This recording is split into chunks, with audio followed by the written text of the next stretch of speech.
Okay, daily Bible reading for March 11th. Let's get into the word. Boundaries of the land, Numbers 34, 1 through 15. Then the Lord said to Moses, "Give these instructions to the Israelites. When you come into the land of Canaan, which I am giving you as your special possession, these will be the boundaries. The southern portion of your country will extend from the wilderness of Zin along the edge of Edom. The southern boundary will begin on the east at the Dead Sea. It will run south past Scorpion Pass in the direction of Zin. Its southernmost point will be Kadesh Barnea, from which it will go to Hazar Adar and on to Asmon. From Asmon, the boundary will turn toward the Brook of Egypt at the end of the Mediterranean Sea. Your western boundary will be the coastline of the Mediterranean Sea. Your northern boundary will begin at the Mediterranean Sea and run east to Mount Hor, then to Lebo Hamath and on through Zedad to Ziphron to Hazaranan. Try that again. Hazarnan. Okay. This will be your northern boundary. The eastern boundary will start at Hazar Enan and run south to Shephem, then down to Riblah to the east of Ain. From there, the boundary will run down along the eastern edge of the Sea of Galilee and then pass along the Jordan River to the Dead Sea. These are the boundaries of your land. Then Moses told the Israelites, "This territory is the homeland you are to divide among yourselves by sacred lot. The Lord has commanded that the land be divided among the 9.5 remaining tribes. The families of the tribes of Reuben, Gad, and the half-tribe of Manasseh have already received their grants of land on the east side of the Jordan River, across from Jericho toward the sunrise. Leaders to divide the land." Numbers 34, 16 through 29. And the Lord said to Moses, "Eleazar the priest and Joshua son of Nun are the men designated to divide the grants of land among the people. Enlist one leader from each tribe to help them with the task. These are the tribes and the names of the leaders. Tribe: Judah, Caleb son of Jephunneh. Simon, Shemuel son of Ammihud. Benjamin, Elihad son of Kislon. Dan, Buki son of Jogli. Manasseh son of Joseph. Haniel son of Ephod. Ephraim son of Joseph. Camil son of Shiptan.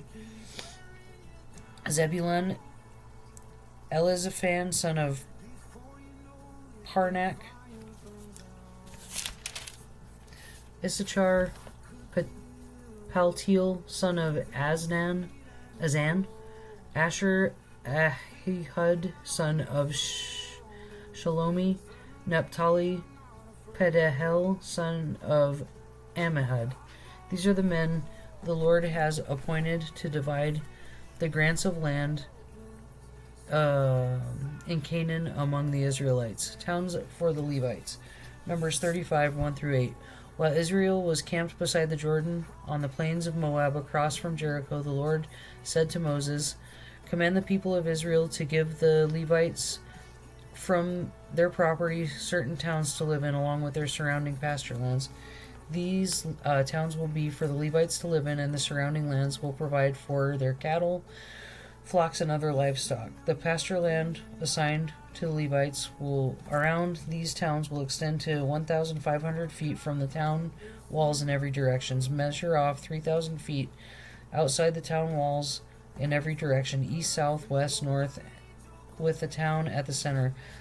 This will serve as the larger pasture land for the towns. 6 of the towns you give the Levites will be cities of refuge where a person who has accidentally killed someone can flee for safety. In addition, give them 42 other towns. In all, 48 towns with the surrounding pasture land will be given to the Levites.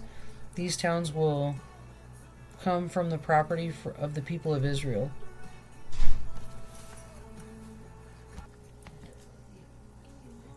The towns will come from the property of the people of Israel. The larger tribes will give more towns to the Levites, while the smaller tribes will give fewer. Each tribe will give property in proportion to the size of its land. Cities of refuge, Numbers 35, 9 through 34. The Lord said to Moses, "Give the following instructions to the people of Israel. When you cross the Jordan into the land of Canaan, designate cities of refuge to which people can flee if they have killed someone accidentally. These cities will be places of protection from a dead person's relatives who want to avenge the death. The slayer must not be put to death before being tried by the community. Designate six cities of refuge for yourselves, 3 on the east side of the Jordan and 3 on the west side of the Canaan. These cities are for the protection of Israelites, foreigners living among you, and traveling merchants.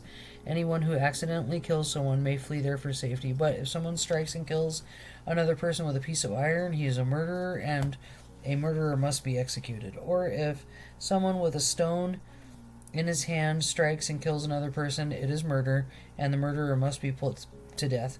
Or if someone strikes and kills another person with a wooden object, it is murder, and the murderer must be put to death. The victim's nearest relative is responsible for putting the murderer to death. When they meet, the avenger must put the murderer to death. So if someone hates another person or pushes him or throws a dangerous object at him and he dies, it is murder. Or if someone hates another person and hits him with a fist and he dies, it's murder. In such cases, an avenger must put the murderer to death when they meet. But suppose someone pushes another person without having shown previous hostility, or throws something that unintentionally hits another person, or accidentally drops a huge stone on someone, though they were not enemies, and the person dies. If this should happen, the community must follow these regulations in making a judgment between the slayer and the avenger, the victim's nearest relative. The community must protect the slayer from the avenger and must escort the slayer back to live in the city refuge where he had fled. There he must remain until the death of the high priest who was anointed with the sacred oil. But if a slayer ever leaves the limits of the city refuge and the avenger finds him outside the city and kills him, it will not be considered murder. The slayer should have stayed inside the city refuge until the death of the high priest. But after the death of the high priest, the slayer may return to his own property. These are legal requirements for you to observe from generation to generation, wherever you may live. All murderers must be put to death, but only if evidence is presented by more than one witness. No one may be put to death on the testimony of only one witness.